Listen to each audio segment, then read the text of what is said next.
Hello friends, मेरे desert classes में आप लोग का बहुत बहुत फिर से नए सेशन में स्वागत करता हूं।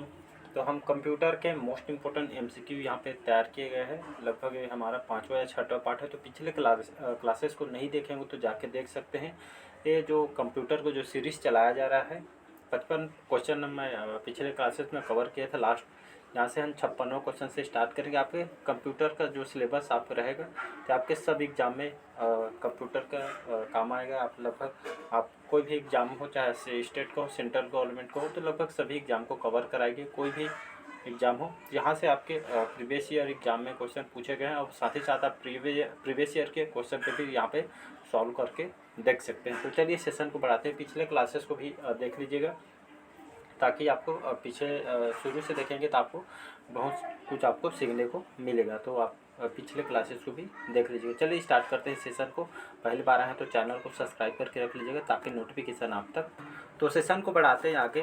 तो हमारा पहला क्वेश्चन 56वां क्वेश्चन है, सामान्य रूप से प्रयुक्त किया जाने वाला कंप्यूटर कौन सा है। तो सामान्य रूप से हम जो प्रयुक्त किया जाने वाला कंप्यूटर इसमें से कौन सा है, तो आपका digital computer, optical computer, hybrid computer या आपका एनालॉग कंप्यूटर। इसका जो करेक्ट आंसर हो जाएगा, तो हम सामान्य रूप से जो प्रयुक्त किया जाने वाला कंप्यूटर हमारा डिजिटल कंप्यूटर है, याद रखिएगा। तो सबसे पहले हम डिजिटल कंप्यूटर आज के डेट में हम उपयोग करते हैं, तो इसको याद रखिए। डिजिटल कंप्यूटर आज के डेट में हम, तो इसको याद रखिएगा। और इलेक्ट्रॉनिक न्यूमेरिकल इंटीग्रेट आपका जो ENIAC करके जो कंप्यूटर था, ये आपका हमारा पहला डिजिटल कंप्यूटर है, तो इसको याद रखिएगा। तो इसका फर्स्ट ऑप्शन करेक्ट आंसर हो जाएगा।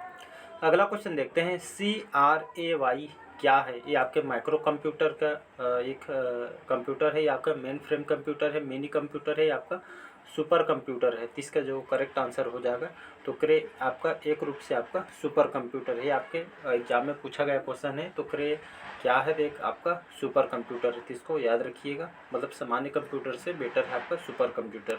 अगला क्वेश्चन देखते हैं, मल्टी प्रोग्राम का प्रयोग किस कंप्यूटर के उत्पादन के लिए इसको शुरू किया गया था, या आपके शुरू हुआ था। तो पहली पीढ़ी के लिए, दूसरी पीढ़ी के लिए, तीसरी पीढ़ी के लिए या आपके चौथी पीढ़ी के लिए। इसका जो करेक्ट आंसर हो जाएगा आपका तीसरी पीढ़ी करेक्ट आंसर हो जाए। तो मल्टी प्रोग्राम का जो कंप्यूटर का जो सबसे पहला प्रयोग ये आपके तीसरी पीढ़ी उत्पादन के लिए इसको स्टार्ट किया गया था। तो इसको याद रखिए, ये भी आपके क्वेश्चन पूछा गया क्वेश्चन है। अगला क्वेश्चन देखते हैं, विश्व का पहला सुपर कंप्यूटर कौन से सन में बना था। तो ये आपके 1981 में, 1980 में, 1976 में या 1995 में। तो इसका जो करेक्ट आंसर हो जाएगा ये आपका 1975। याद रखिए, 1976 नहीं, आपका 1975 में बना था। तो आपका जो विश्व का पहला जो सुपर कंप्यूटर है आपका लैब-4 था। ये आपके 1975 में इसको मतलब काम पे इसको लगाया गया था, काम आरंभ किया गया था। इसको आपके एक आविष्कारक थे डेनियल स्लोटनिक ऐसा करके एक आविष्कारक है कंप्यूटर।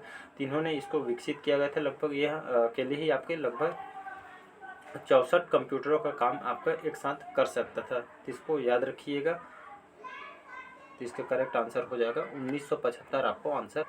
अगला क्वेश्चन देखते हैं, भारत में निर्मित प्रथम कंप्यूटर का नाम क्या है। तो आर्यभट्ट, सिद्धार्थ, अशोक या बुद्ध। तो इसका जो करेक्ट आंसर हो जाएगा ये आपका सिद्धार्थ नाम से। याद रखिए, जो हमारे भारत में, हमारे लोकल भारत में निर्मित किए गए थे, तो प्रथम कंप्यूटर का नाम आपका सिद्धार्थ है। इसको याद रखिए, भारत में इसको विकसित किया गया था।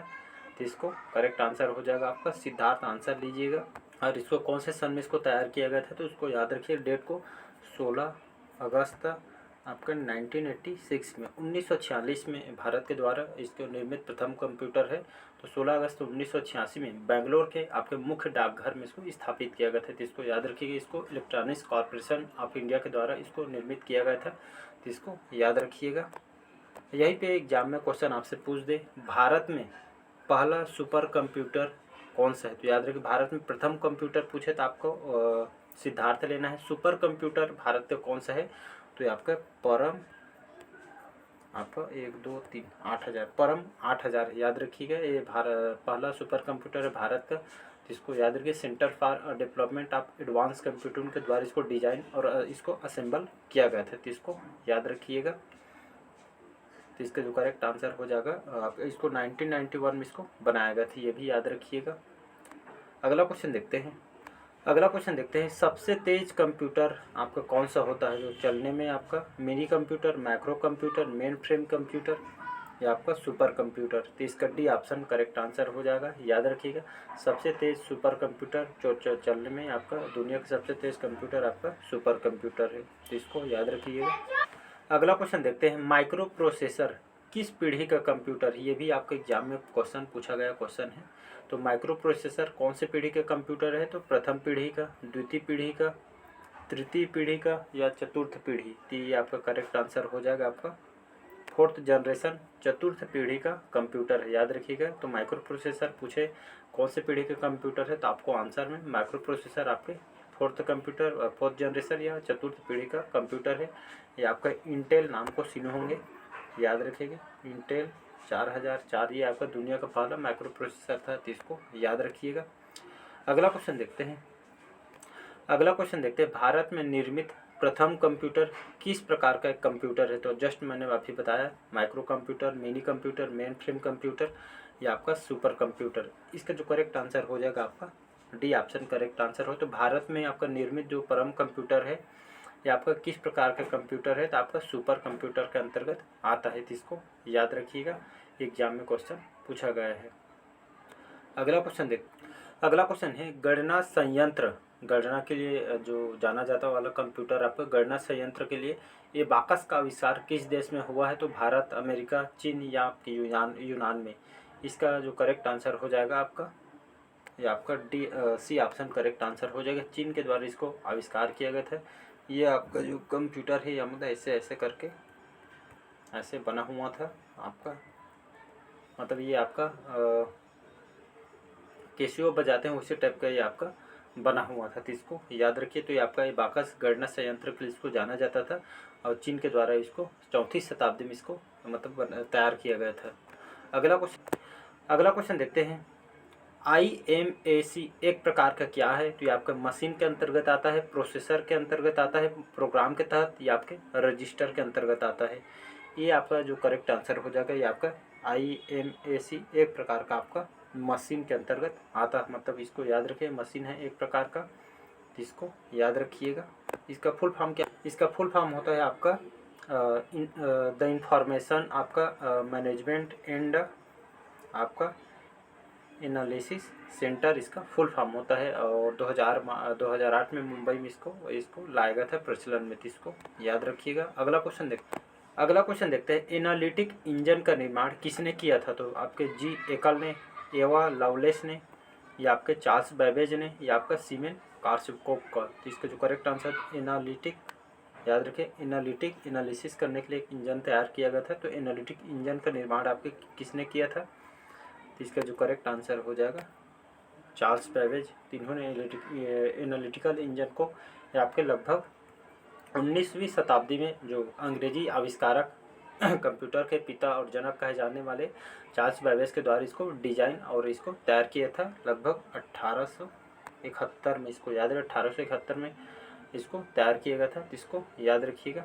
ये आपका अगला क्वेश्चन देखते हैं, कंप्यूटर के विकास में सर्वाधिक योगदान किसका है? चार्ल्स बैबेज का, जोसेफ जैक्यूट का, ब्लेज पास्कल या आपके वॉन न्यूमैन का? इसका जो करेक्ट आंसर हो जाएगा डी ऑप्शन हो जाएगा, याद रखिए। तो कंप्यूटर का सर्वप्रथम जो विकास है सर्वाधिक योगदान आपके वॉन न्यूमैन को जाना जाता है। तो कंप्यूटर के विकास में सर्वाधिक योगदान इनको जाना जाता है, वॉन न्यूमैन का रहा है। उन्होंने आधुनिक कंप्यूटर की खोज सर्वप्रथम 1946 में, याद रखिएगा। तो आधुनिक कंप्यूटर की जो खोज सर्वप्रथम 1946 में इनके द्वारा योगदान दिया गया था।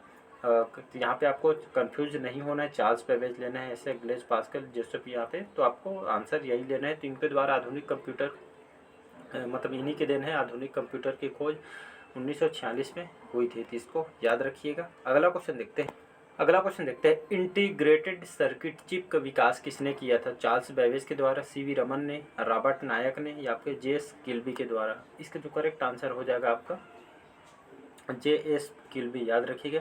तो इनको द्वारा इसके आविष्कारक है आपके इंटीग्रेटेड सर्किट चिप, याद रखिएगा। तो इसके विकास जेएस किल्बी को जाना जाता है, इन्होंने इनके द्वारा आविष्कार किया गया था। और आपका जो कंप्यूटर का जो इंटीग्रेटेड जो सर्किट चिप आपका किससे बना होता है? तो ये आपका सिलिकॉन से बना होता है, तो इसको याद रखिएगा। अगला क्वेश्चन देखते हैं। अगला और लास्ट क्वेश्चन देखते हैं। आज थोड़ा कम क्वेश्चन लिए हूँ, कहीं मैं बाहर चला गया था, इस काम की वजह से इसको कम लिए हूँ। फिर हम कल से अच्छा क्वेश्चन सबमिट सही टाइम में आपका डल जाएगा सेशन। लास्ट क्वेश्चन देखते हैं। चुंबकीय डिस्क पर किस पदार्थ की परत होती है? याद रखिए, चुंबकीय जो डिस्क वगैरह होता है ये आपके किस पदार्थ की परत लगी होती है? ये आपके आयरन ऑक्साइड का, सोडियम पेरोक्साइड का, या आपके मैग्नीशियम ऑक्साइड का, या डी है इनमें से कोई नहीं। इसका जो करेक्ट आंसर हो जाएगा आपका चुंबकीय डिस्क। याद रखिए, चुंबकीय डिस्क पर आपके आयरन ऑक्साइड पदार्थ की परत होती है। तो याद रखिए कि इस पदार्थ की परत जमी होती है आयरन ऑक्साइड का। आयरन और ऑक्सीजन से आपके बना रासायनिक यौगिक होता है। याद रखिए, आयरन और आपका ऑक्सीजन से बना रासायनिक यौगिक होते हैं, सभी एक साथ आपका आयरन ऑक्साइड और आपका ऑक्सी हाइड्रोक्साइड ये आपका मिलकर आपके परत बना होता है। इसको याद रखिएगा। तो चलिए, आज के सेशन कैसे लगा कमेंट करके ज़रूर बताइएगा। कल से आपको टाइम में डल जाएगा, कहीं बाहर चला गया था इसलिए आपका आज के सेशन लेट हुआ है। तो कमेंट करके ज़रूर बताइए आज के सेशन कितना कैसे लगा, और आपका स्कोर कमेंट बॉक्स में प्लीज़ बताइए। आपका स्कोर कितना नंबर है जो मैं पढ़ा रहा हूँ, आपको समझ आ रहा है कि नहीं, ये भी मेरे को कमेंट बॉक्स में बताइए। मैं और अच्छे से इसको आपको एक्सप्लेन करके बताऊँगा। तो सारे क्वेश्चन आपके लूसेंट से क्वेश्चन के तैयार किए गए, सारे क्वेश्चन आपके प्रीवियस ईयर, चाहे कोई भी एग्जाम का ले लो, छात्रावास, पीएससी, कोई भी एग्जाम हो, पटवारी वगैरह, तो लगभग सभी एग्जाम को कवर कराएगी। जहाँ पे आपके बैंक वगैरह में ये क्वेश्चन पूछे गए हैं। तो बढ़िया मन लगा के पढ़िए। छात्रावास की जो वैकेंसी है बढ़ने वाली है, तो बढ़िया तैयारी कीजिए। सबसे ज़्यादा वेटेज आपका कंप्यूटर की, इसलिए मैं कंप्यूटर को ज़्यादा ध्यान दे रहा हूँ। और नाइट में आपका छत्तीसगढ़ के जीके भी डलता है, जीएस, जो आपके वहाँ से 20 नंबर से क्वेश्चन पूछा जाएगा। तो आप 20 नंबर से 20 नंबर उसमें भी कवर कर सकते हैं। हमसे सबसे ज़्यादा हमको कंप्यूटर का देना है, क्योंकि 25 नंबर आपको फिक्स लाना है उसमें, तो कंप्यूटर को ज़्यादा ध्यान दे रहे हैं इसलिए। तो 50 में आपको 25 नंबर लाना फिक्स है ये आपका। तो 25 नंबर लाएंगे तभी आपका जो आगे का पेपर चेक होगा। तो आपका स्टार्टिंग में 25 नंबर फिक्स है, तो हम ज़्यादा से ज़्यादा नंबर को हम लाने की कोशिश करेंगे। तो चलिए, मिलते हैं अगले पार्ट में। बस आज के लिए इतना ही। Thank you.